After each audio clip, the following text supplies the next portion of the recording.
बिस्मिल्लाहिर्रहमानिर्रहीम। अस्सलाम वालेकुम नाज़रीन, मैं हूं Qamar Zaidi. You are watching my digital channel. नाज़रीन, कहानी बहुत दिलचस्प होती जा रही है। एक बड़ा काफिला लेकर वज़ीर आला खैबर पख्तूनख्वा अडियाला जेल की तरफ पहुंच गए। रास्ते में उनको रोका गया। उन्होंने कहा कि क्या आप पाकिस्तान को तोड़ने की कोशिश कर रहे हैं? मैं एक सूबे का वज़ीर आला हूँ, मुझे आप कैसे रोक सकते हैं? एक मामूली अफसर वफाक की जानिब से जिसकी ड्यूटी है कि उसने काफिले को रोकना है, तो वो क्या एक वज़ीर आला को रोकेगा? क्या तल्ख कलामी हुई और पीटीआई की ये मूव, जिसमें अब स्ट्रीट मूवमेंट से हट के एक नया एंगल इसमें नजर आ रहा है और अडियाला जेल के बाहर सड़कें गर्म करना है। क्या पीटीआई इसमें कामयाब होगी? ये मूव किस तरह से डिज़ाइन की गई है और इसके क्या नताइज निकल सकते हैं, इसकी वजूहत क्या हैं, ये सारी आपके साथ मैं इस व्लॉग में शेयर करूंगा। इमरान खान, जिसमें करोड़ों लोग जो हैं उनको बाहर देखना चाहते हैं, उनकी सेहत के हवाले से पूछते हैं और वो चाहते हैं कि इमरान खान साहब किसी भी तरह से वापस आ जाए। उनके लिए खबर भी है कि राइट नाउ जो स्ट्रेटजी बनाई गई है पीटीआई की, वो ये है कि वो असम्बली का इजलास चलने नहीं देंगे, सड़कें गर्म करेंगे। अडियाला जेल के बाहर जो है वो धरना होगा। इस मोमेंटम को जारी रखेंगे ताकि इमरान खान साहब को हस्पताल जो है शिफ्ट किया जा सके। अच्छा, इस सारे मामले की मतलब ये तो हम बहुत अरसे से सुन रहे हैं कि पीटीआई ने एहतजाज करना और पीटीआई सड़कें गर्म करेगी, या पीटीआई जो है एक बड़ा लाओ लश्कर लेकर दोबारा से इस्लामाबाद आएगी, या फिर कोई ऐसी मूवमेंट क्रिएट करेगी जिससे इम्पैक्ट डले या डिफरेंस क्रिएट हो। क्यों नहीं कर पा रही थी और एकदम से क्या वजूहत हैं कि जिसके बायस हम ये देख रहे हैं कि अचानक सुहेल अफरीदी साहब भी इधर आ गए और उसके बाद फिर पीटीआई ने ये भी फैसला कर लिया कि असम्बली को चलने नहीं देंगे और उसके बाद महमूद खान अचकज़ई भी फ़ौरन मुतहर्रिक हो गए। इसके पीछे एक नहीं कई वजूहत हैं, वो सारी वजूहत मैं आपके साथ एक्सप्लेन करता हूँ। अव्वल तो ये है कि सुहेल अफरीदी साहब को जो नाके पे रोका गया, ये बिल्कुल नहीं रोका जाना चाहिए। एक सूबे का वजीर आला जो है वो अगर आ रहा है और वो अपनी कानून के मुताबिक मूवमेंट, जिसको हम कहते हैं फ्रीडम ऑफ मूवमेंट है, फ्रीडम ऑफ एक्सप्रेशन है, उसके तहत जो है वो मूवमेंट कर रहा है, तो एक सूबे का जो 4.5 करोड़ लोगों को रिप्रेजेंट करता है, क्या उसको आप एक एसएचओ के जरिए रोक कर धमकियां दिलवाएंगे? तो दैट्स नॉट अप्रोप्रिएट। इसी वजह से सुहेल अफरीदी साहब ने इस पर एहतजाज किया और वो तो ऑलरेडी खैबर पख्तूनख्वा वाले एहतजाज कर रहे हैं और वो ये कह रहे हैं कि हमारे सूबे की आप हमें गैस नहीं दे रहे, गैस हमारे सूबे में बनती है, हमारी रिक्वायरमेंट है, आप वो गैस इंडस्ट्रीज को ट्रांसफर करें, वो हमें गैस देनी चाहिए। तो इसका मतलब ये है they are lot of differences. वो कहते हैं हमें एमएनएफसी का आप पैसा नहीं देते हैं, वो कहते हैं कि हमारे सूबे का जो जायज़ हक बनता है वो आप हमें नहीं देते हैं। तो बहुत सारी चीज़ें हैं जिस पर खैबर पख्तूनख्वा एहतजाज करा और अब की बार सुहेल अफरीदी ने कहा कि आप क्या करते हैं यार, आप अगर हमारी मूवमेंट को भी रोकेंगे, ऑलरेडी आप हमारे रिसोर्सेज कर्टेल कर रहे हैं, तो हम फिर क्या एक्सपेक्ट करें? तो ये बड़ी डेंजरस बात सुहेल अफरीदी साहब की जानिब से की गई है। इससे आगे क्या है? मतलब मैंने आपको जिस तरह से बताया, सुहेल अफरीदी साहब जाएंगे वहाँ पे अडियाला जेल के बाहर, जुनैद अकबर ने कहा है वो 10,000 कारकुनान जमा करेंगे, एक प्रेशर क्रिएट होगा। लेकिन ये सब क्यों है और एकदम से क्यों? ईरान वॉर चल रही थी, हमने आपको बताया कि ईरान वॉर जैसे ही ख़त्म होगी उसके बाद फिर आप दोबारा से मूवमेंट देखेंगे। आप समझ रहे हैं अगर कि तहरीक इंसाफ चुप करके बैठ गई है या फिर तहरीक इंसाफ फ़िलहाल कोई कॉम्प्रोमाइज़ की स्टेट में है, तो ये जो ईरान वॉर या फिर इंटरनेशनल अफेयर्स थोड़े से वहाँ पे ठहराव आएगा, तो एक दोबारा से आप ये डोमेस्टिक पॉलिटिक्स और पोलराइजेशन और वही जो हम देखते हैं कि लड़ाई झगड़े मार कुटाई, दोबारा से उसकी एपिसोड रिपीट होगी। अच्छा, इसकी वजूहात बड़ी वाज़ेह हैं। उसकी वजह यह है कि आप किसी भी चीज़ को तो एड्रेस नहीं कर रहे, ना आप उनकी जेल में मुलाकात होने दे रहे हैं, आपने उनको दीवार से लगाया हुआ है, ना आप उनकी जायज़ डिमांड मान रहे हैं, ना आप जो है वो आपसे मुतालबा करते हैं कि इवन आपने इलाज कराया है इमरान खान साहब का, तो हमें मुलाकात दें, उसकी फैमिली को इजाज़त दें कि वो उसके बाद मिल सके, ना उनके आप वकला तक एक्सेस दे रहे हैं। तो आप किस हद तक उन पर को रोक सकते हैं, उन पर जबर कर सकते हैं? अल्टीमेटली वो ये सूरत इख्तियार करेगा कि वो एक दिन फटेगा लावा। तो इससे पहले ये ज़रूरी है कि वो स्टेप्स जो हुकूमत को लेने चाहिए जिससे टेम्परेचर कूल डाउन हो, वो लिए जाने चाहिए, लेकिन वो अनफॉर्चुनेटली नहीं लिए जा रहे। फिर दूसरी बड़ी वजह यह है कि अलीमा खान कॉन्टीन्यूसली पार्टी को प्रेशराइज कर रही थी कि आप जो है वो बाहर निकलें, और हमने देखा कि ये वो बहनें थीं जो अपने भाई का दर्द लिए हुए थीं। हाँ, क़यादत जो है उस टाइम पे थोड़ी सी रिलेक्टेंट नज़र आई। क़यादत का ये कहना था कि चूँकि इंटरनेशनल अफेयर्स ऐसे हैं कि हम नहीं समझते कि राइट नाउ हमें कोई भी एहतजाज की तरफ या सड़कों की तरफ आना चाहिए, तो उनका वो नुक्ता नज़र था। लेकिन बहनें उस टाइम भी ये कह रही थी कि अगर आप चाहते हैं इमरान खान साहब बाहर आएँ तो इमरान खान साहब बैकडोर मुज़ाकरात से नहीं आएंगे। इमरान खान साहब आप जब अपनी स्ट्रेंथ बनाएंगे, आप जब टेबल पे बैठने की पोजीशन पे होंगे, फिर मुज़ाकरात आगे होंगे। तो ये बहनों का जो मैं ये समझता हूँ कि बड़ा क्रेडिट है इस सारे मामले में, अगर पीटीआई की मूवमेंट दोबारा से रिवाइव हुई है। और फिर ये डिपेंड करता है कि कितनी कंसिस्टेंसी के साथ ये लोग जो है वो इस मूवमेंट को लेकर चलते हैं। एक दिन अडयाला आ जाना लाओ लश्कर लेके, क्या ये काफ़ी है? नहीं, ये कॉन्टीन्यूस स्ट्रगल होगी। कॉन्टीन्यूसली आप जो है वो विफाक को टफ टाइम दे रहे होंगे, तब जाके आपकी कहीं ना कहीं फिर गुंजाइश बननी है।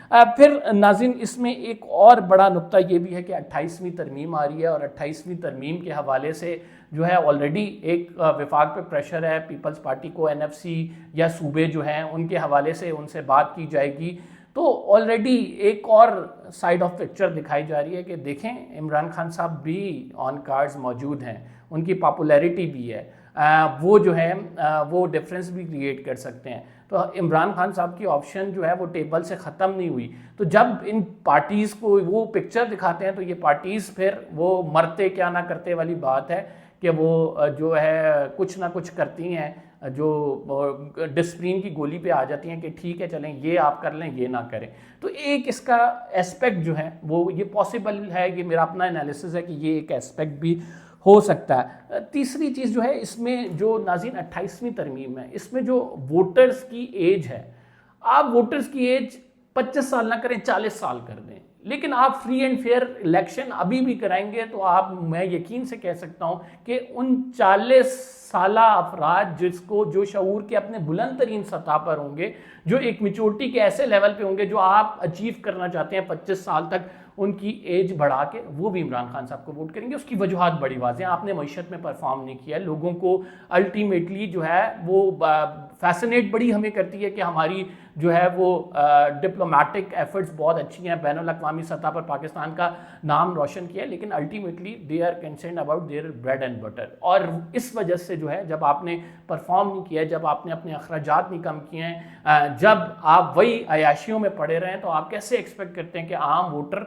जो कि इस टाइम सबसे ज़्यादा टैक्स दे रहे हैं, जो कि सैलरीड क्लास में फॉल कर रहा है, जिसका आप हर बजट में जो है उसको टैक्स कर देते हैं, फिर आप जो है उन पर मुसलसल जो है इन्फ्लेशन रेट बढ़ रहा है, इंटरनेशनल हालात ऐसे हैं आप कोई रिलीफ नहीं दे सक रहे, उन पर पेट्रोल की कीमतें बढ़ाई जा रही हैं, पेट्रोलियम लेवी डायरेक्ट टैक्स लगाया जा रहा है, तो आप कैसे एक्सपेक्ट करते हैं कि वो मुकाबला जो कि आप 25 साल या 40 साल के वोटर से भी आप वो अगर फ्री एंड फेयर इलेक्शंस कराएंगे तो जीत जाएंगे।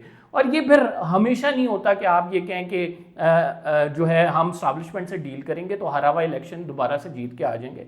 टाइम और हालात बहुत ज़्यादा डिपेंड करते हैं, और हर दफ़ा वो नहीं होता कि आपका फुदू लग जाए तो आप आ जाएं हुकूमत में और उसी तरह चलते रहें। तो आप अब तो मतलब ये भी बात सुनने में आई है कि ये तरमीम की जा रही है कि ये हुकूमत जो है उसकी मुद्दत 5 साल से बढ़ा दी जाए या गैर मुअय्यना मुद्दत तक कर दी जाए।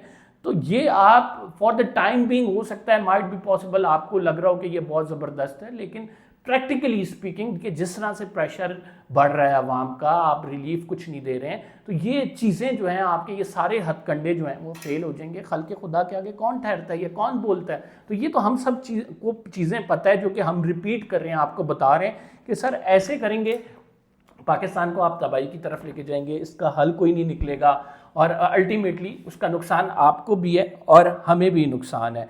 तो अभी राइट नाउ जो है वो नाज़रीन तहरीक इंसाफ इस टाइम अडयाला जेल के बाहर मौजूद है, और साथ में उनकी ये है कि असम्बली का इजलास नहीं चलने दिया जाएगा। बजट आ रहा है, बजट बड़ा इंपॉर्टेंट है, उसको पास कराना होता है। पीपल्स पार्टी के जो है वो ख़िलाफ़ अगर पीपल्स पार्टी के वोट ना हुए बजट में तो उनको पास नहीं कराया जा सकता। इसी वजह से कल एक खबर ये भी आ रही थी कि फ़िलहाल 3-4 महीने के लिए तरमीम जो है उसको रोक दिया गया है, क्योंकि ज़ाहिर बात है बजट पास कराना है और मुश्किल मसाइल दरपेश हैं।